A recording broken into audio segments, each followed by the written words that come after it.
बुद्धं शरणं गच्छामि धम्मं शरणं गच्छामि संघं शरणं गच्छामि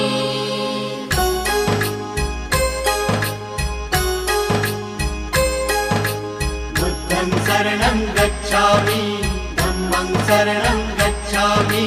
संघं शरणं गच्छामि।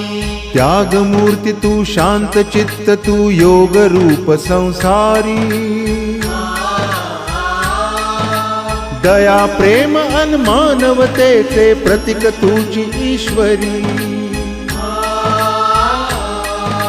सिद्ध मूर्ती सिद्धार्थ गौतम सकलांचा स्वामी